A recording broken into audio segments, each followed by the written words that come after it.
Hello বন্ধুরা, অনেক ছেলেরাই ভিতর ভিতর অবাক হয়ে যায় কেন তার কোনো গার্লফ্রেন্ড নেই। প্রকৃতপক্ষে অনেক ছেলেরাই নানানভাবে চেষ্টা করে গার্লফ্রেন্ড বানানোর জন্য, কিন্তু হয়তোবা এখনও সাকসেস পায়নি। হ্যাঁ, কিছু ছেলে আছে যারা তাদের লাইফে গার্লফ্রেন্ড চায় না, কিন্তু বেশিরভাগ ছেলেরাই তাদের লাইফটা আরেকটি মেয়ের সাথে শেয়ার করতে চায়।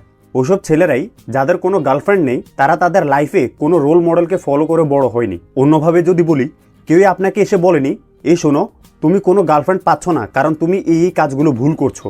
একটি সারাংশ আছে, ছোট ছোট বালুকণা বিন্দু বিন্দু জল গড়ে তুলি মহাদেশ সাগর অতল। মানে হলো ইন লাইফ ছোট জিনিসগুলোই বেশি মূল্যবান, যার মানে হলো ছোট ডিটেলসগুলোই সবকিছুর ডিফারেন্স তৈরি করে। তাহলে মেয়েদের বেলায়ও কেন ছোট বিষয়গুলো ডিফারেন্স তৈরি করবে না, যদি বিষয়টি গার্লফ্রেন্ড না পাওয়ার মতো ব্যাপার হয়ে দাঁড়ায়? যেই কারণে অনেক ছেলেরাই সিঙ্গেল থেকে যায় বা তারা কোনো গার্লফ্রেন্ড পায় না, সেই কারণটি আর সিক্রেট থাকবে না যদি আপনি এই বিষয়গুলো শিখে নিতে পারেন এক্সপিরিয়েন্সের মাধ্যমে, অথবা যে এর আগে তা এক্সপিরিয়েন্স করেছে তার মাধ্যমে। ছেলে হিসেবে আমরা অনেক সময় ভুলে যাই যে ছোট ছোট ডিটেলসগুলোই বড় ডিফারেন্স তৈরি করে। উইথ দ্যাট সে চলুন দেখি সেই কারণগুলো কি কি। নাম্বার 1, কোনো সামাজিক অবস্থা না থাকা। কোনো সামাজিক অবস্থাই না থাকা ফার্স্ট মেজর রিজন, যার কারণে অনেক ছেলেরাই গার্লফ্রেন্ড বানাতে পারে না। কোনোভাবেই এটি অস্বীকার করা যায় না যে একজন মানুষের সামাজিক অবস্থা তার জন্য অনেক বেশি পাওয়ারফুল। ইনফ্যাক্ট এটি হচ্ছে সহজ এবং সব থেকে পাওয়ারফুল টুল, যেটি আপনি সহজে গার্লফ্রেন্ড পাওয়ার জন্য বা কারোর সাথে জড়ানোর জন্য ইউজ করতে পারেন। মানুষ হিসেবে আমরা ন্যাচারালি পপুলারিটি, ভালো সামাজিক অবস্থা এগুলোর প্রতি অ্যাট্রাক্টেড হই। আপনার ভার্সিটি বা কলেজের সব থেকে পপুলার মেয়ের কথা চিন্তা করুন, সে প্রবাবলি হয়তোবা অনেক সুন্দরও। অনেক ছেলেরাই সেই মেয়ের সাথে রিলেশন করার স্বপ্ন দেখে, আর তার এই পপুলারিটিটাই তার অ্যাট্রাকটিভনেসকে আরও 10 গুণ বাড়িয়ে দিয়েছে। Think about this for a second. ভাবুন, যদি সেই মেয়েটি পপুলার না হতো তাহলে সে অন্যদের চোখে কীরকম অ্যাট্রাকটিভ হতো। মেয়েটি সুন্দর তো থাকতোই, কিন্তু পপুলার থাকার সময় সে অন্যদের চোখে যেই রকম অ্যাট্রাকটিভ ছিল এখন আর সেই রকম অ্যাট্রাকটিভ থাকবে না। এটাই সেম অ্যাডজেক্ট রিজন যার কারণে ফেমাস মানুষেরা অন্যদের তুলনায় আরও বেশি টাকা ইনকাম করে। একজন ডাক্তার এবং একজন র্যাপার দুজনে তাদের নিজস্ব ওয়েতে মানুষের লাইফে ভ্যালু অ্যাড করে, তবুও একজন র্যাপার একদিনে যে টাকা ইনকাম করে সেম টাকাই ইনকাম করতে একজন ডাক্তারের বছরখানেক লেগে যায়। ইনফ্যাক্ট অনেক ফেমাস মানুষদের ইনকাম তাদের ফেম আপস অ্যান্ড ডাউনসের উপর ডিপেন্ড করে। ফেম উপরে উঠলে ইনকামও উপরে উঠে যায়। আপনার পপুলারিটি আপনি মেয়েদের সাথে কেমন ইন্টারাক্ট হবেন সেটির কোয়ালিটি এবং কোয়ান্টিটিকে ডাইরেক্টলি এফেক্ট করে। One of the main reason কেন অনেক ছেলেরাই গার্লফ্রেন্ড বানাতে পারে না তা হলো তাদের কোনো সামাজিক অবস্থা নেই। মেয়েরা এমনকি অনেক ছেলেরাও স্ট্যাটাসের ওপর অনেক বেশি অ্যাট্রাক্টেড হয়। সেজন্য গ্রুপ অফ ফ্রেন্ড সার্কেলগুলোতে দেখবেন যেই ছেলে বেশিরভাগ পার্টি শার্টি দেয় বা যার দামে বাইক বা কার আছে তাকে অন্যরা সবাই সুপ্রিয়র মনে করে এবং মেয়েরা তার প্রতি একটু বেশি ইন্টারেস্টেড দেখায়। যে ছেলের তেমন একটা ফ্রেন্ডস নেই এবং সমাজে যার তেমন কোনো অবস্থান নেই, তার জন্য গার্লফ্রেন্ড পাওয়াটা অনেক টাফ হয়ে যায়। সো সবথেকে ইজিয়েস্ট ওয়েতে ইনস্ট্যান্টলি সামাজিক অবস্থার উন্নতি করার ওয়ে হচ্ছে, যেটি কিনা মেয়েরা চায় একটি ছেলের সাথে হুক আপ করার আগে, তা হলো সোশ্যাল সার্কেলগুলোতে নিজেকে যুক্ত করা, বা যেসব সার্কেলগুলোতে মেয়েরাও আছে বা তারা জানে ওইসব সার্কেলগুলোর সাথে ফ্রেন্ড হওয়া। নতুন নতুন গ্রুপ অফ ফ্রেন্ড সার্কেলগুলোতে যুক্ত হন যাতে আপনার গার্লফ্রেন্ড বানানোর পথ সুগম হয়। যদি আপনি বয়স্ক, নারী বা অকওয়ার্ড টাইপের মানুষ হন, তাহলে আপনার জন্য গার্লফ্রেন্ড বানানোর সব থেকে ইজিয়েস্ট ওয়ে হলো টাকা পয়সা বানানো। টাকা আছে বলেই আপনি মেয়েদেরকে ডাইরেক্টলি আপনার দিকে অ্যাট্রাক্ট করবেন তা কিন্তু না। এটির মানে হচ্ছে মেয়েদেরকে ইনডাইরেক্টলি অ্যাট্রাক্ট করা। যখন আপনার কাছে টাকা পয়সা থাকবে, আপনি যে কোনো সোশ্যাল সার্কেলগুলোতে সহজেই প্রবেশ করতে পারবেন, যেটি আপনাকে ওই স্ট্যাটাসটি দিবে যার প্রতি মেয়েরা খুব শক্তভাবেই অ্যাট্রাক্টেড হয়। সেকেন্ড মেজর রিজন যার কারণে অনেক ছেলেরাই গার্লফ্রেন্ড পায় না তা হলো তাদের বডি শেপ তেমন একটা সুন্দর না। অনেক ছেলেরাই ভাবে যে গার্লফ্রেন্ড পাওয়ার জন্য তাদেরকে রিপ বডি বানানোর দরকার বা তাদের বডিতে অনেক মাসেল থাকা দরকার, কিন্তু এটি সত্য না। আমার একটি ভিডিওতে যেটি উপরে আই বাটনে দেওয়া আছে তাতে আমি বলেছিলাম বেশিরভাগ মেয়েরাই ফিট অ্যাথলেটিক বডি টাইপের ছেলে পছন্দ করে। মেয়েরা খুব বেশি মাসেলওয়ালা ছেলেদের পছন্দ করে না, আবার তারা খুব বেশি স্কিনি ছেলেদেরকেও পছন্দ করে না। বেশিরভাগ ছেলেরাই দেখবেন হয়তোবা খুব বেশি মোটা না হয় চিকন। বডি শেপ সুন্দর করার জন্য আপনাকে যা করতে হবে যাতে আপনি সহজে গার্লফ্রেন্ড বানাতে পারেন তা হলো আপনার পেট বা ভুঁড়িটাকে ফ্ল্যাট বানানো এবং বডিকে সুঠাম দেই করে তোলা, ফুটবল প্লেয়ারদের মতো। বেশিরভাগ মেয়েরাই ফুটবল প্লেয়ারদের বডিকে বেশি অ্যাট্রাকটিভ মনে করে। বর্তমানে অনেক ছেলেরাই পিসি বা মোবাইল নিয়ে সারাদিন পড়ে থাকে, আর সেই সাথে জাঙ্ক ফুড বা ফাস্টফুডগুলো তো আছেই। এই দুটি মিলিয়ে দিন শেষে তারা রিয়েল ম্যান হওয়ার জায়গায় ফ্যাটম্যান হয়ে পড়ে আর নিজেই অবাক হয় কেন তার গার্লফ্রেন্ড নেই। ছেলে হিসেবে আমরা ওই টাইপের মেয়ে পছন্দ করি যে ওভারওয়েট বা খুব বেশি মোটা না। মেয়েরাও ছেলেদের থেকে ঠিক তেমনটাই আশা করে। থার্ড মেজর রিজন যার কারণে অনেক ছেলেরাই গার্লফ্রেন্ড পায় না তা হলো না তাদের টাকা পয়সা বা রিসোর্স আছে, না ফিউচারে এটার কোনো সম্ভাবনা আছে। অনেস্টলি ভাইরা, এখানে রিয়ালিটি নিয়ে চিন্তা করি, টাকা পয়সা বা রিসোর্সের প্রতি মেয়েরা পাওয়ারফুলভাবে অ্যাট্রাক্ট হয়, মোস্টলি না হলেও one of the reason. But আমার কাছে পার্সোনালি মোস্টলি মনে হয় অনেক মেয়েরাই বলে টাকা পয়সা তারা তেমন একটা কেয়ার করে না, কিন্তু তারা এটি মিথ্যা বলে।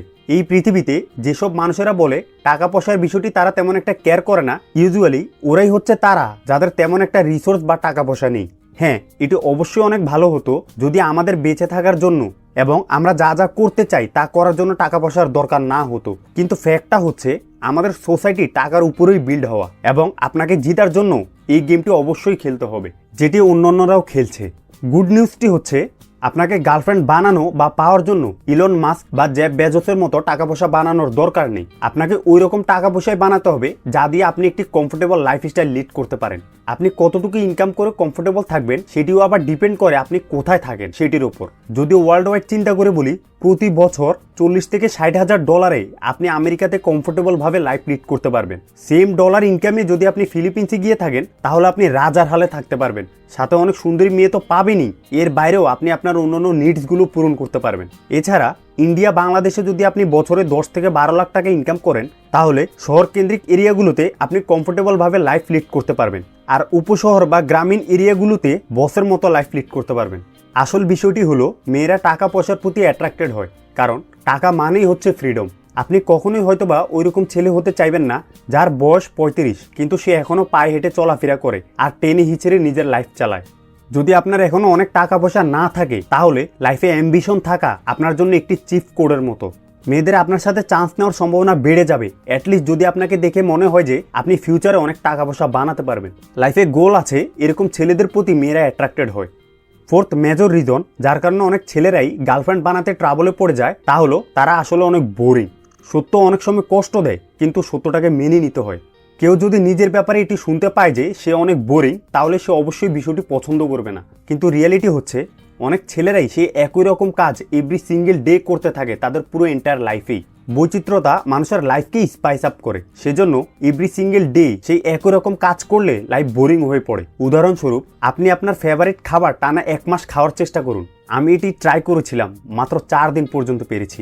সত্যিটা হলো প্রেডিক্টিবিলিটি অনেক বোরিং, আর যেসব ছেলেরা দৈনিক একই রকম কাজ করে বা ছেলেটি কি করতে পারে সেটি সেই মেয়েটি আগে থেকেই জানে, তাহলে ছেলেটির উপর মেয়েটির রুচি উঠে যাবে।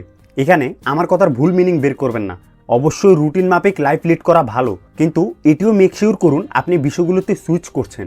খাবার খেতে নতুন কোথাও বা নতুন কোনো রেস্টুরেন্টে যান, নতুন জায়গাগুলোতে ট্রাভেল করুন, নতুন কোনো কাজ করার চেষ্টা করুন, মোট কথা নতুন কিছু করুন আর এই দুনিয়াকে এক্সপিরিয়েন্স করুন। ফিফথ রিজন যার জন্য অনেক ছেলেরাই গার্লফ্রেন্ড পায় না তা হলো তাদেরকে দেখতে আগলি দেখায়। অনেক মেয়েরাই বলবে তারা একটি ছেলের লুকস তেমন একটা কেয়ার করে না, কিন্তু আমরা সবাই জানি এটি একটি মিথ্যা কথা।